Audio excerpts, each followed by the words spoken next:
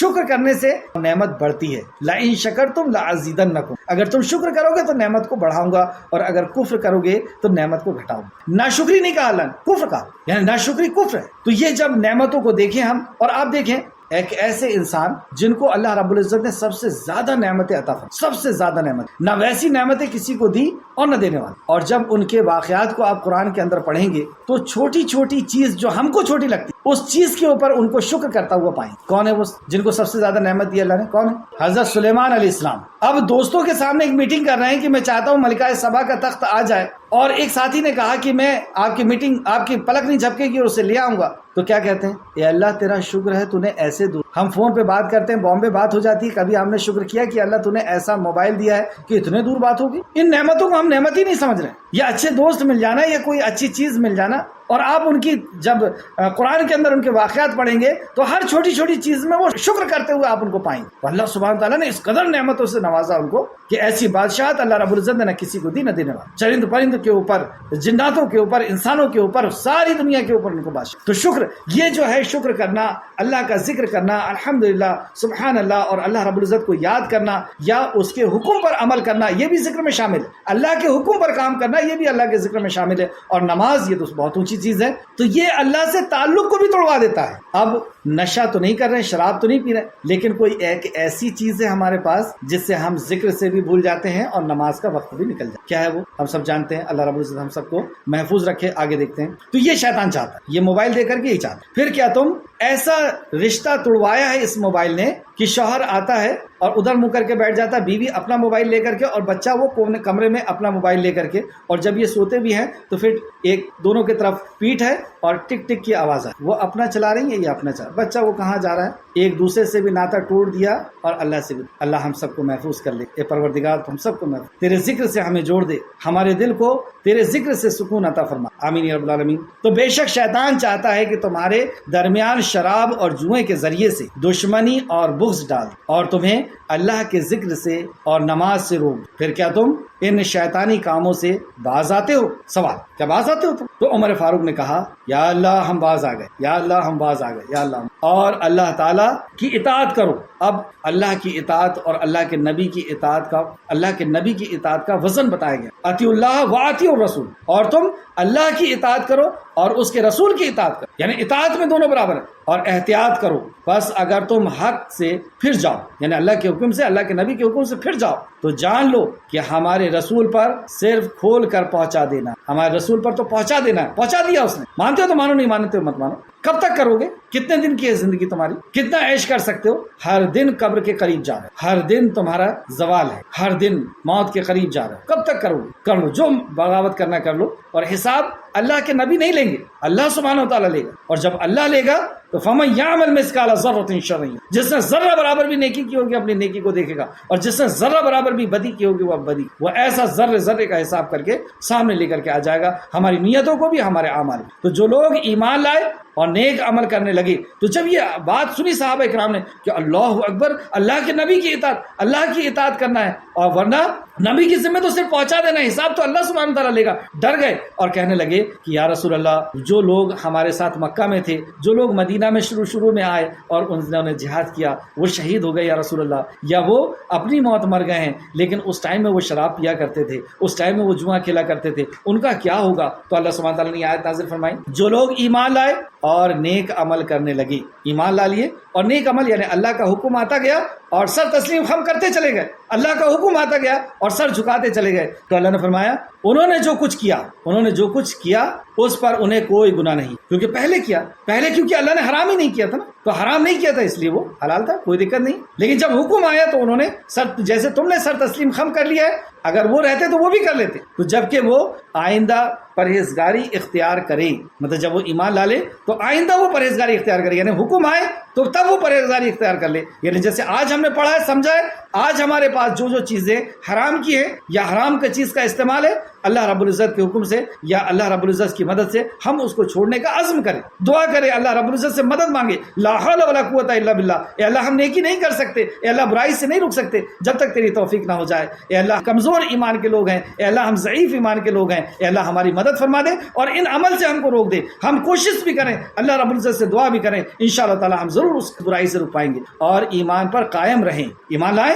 ایمان پر قائم رہیں اور نیک عمل کرتے رہیں، پھر وہ پرہیزگاری اختیار کریں، ایمان لائیں، نیک عمل کریں، تقوی اختیار کریں، تقوی اختیار۔ وقت ہو گیا، اس کے پہلے میں بتایا تھا تقوی کیا چیز ہے، اور ایمان پر جمے رہیں، پھر سے اس بات کو پھر اللہ ریپیٹ کر رہا ہے، ایمان پر جمے رہیں یعنی استقامت۔ سب سے پہلے کیا کہا گیا؟ ایمان لائیں، عمل صالح کریں، تقوی اختیار کریں، اب ایمان پر جم جائے یعنی استقامت کو کیا کہیں گے؟ ٹھہر جانا، رک جانا صبر کے ساتھ، پھر وہ پرہیزگاری اختیار کریں، اب اور ڈوب گئے، پرہیزگاری اختیار فی السلم کافہ، پورے کے پورے اسلام میں ڈوب، اور نیکی کرے، احسنو یعنی نیک کام کرے، اور اللہ نیکی کرنے والوں کو پسند کرتا، اللہ یحب المحسنین، یحب محبت کرتا، پسند کرتا، محسنین نیکی کرنا۔ آخر میں اللہ رب العزت سے دعا ہے کہ خالق مالک جو کچھ بھی ہم نے پڑھا اس میں ہمیں مزید غور و فکر کرنے کی توفیق عطا فرما، جب تک ہمیں زندہ رکھ ایمان، اخلاص اور عمل صالح کے ساتھ۔ اے اللہ جو بھی حرام چیزیں ہیں ان سے ہمیں بچنے کی توفیق عطا فرما، اے اللہ حلال چیزوں پر ہمیں عمل کرنے کی، جو حرام چیزیں ہیں ان سے رکنے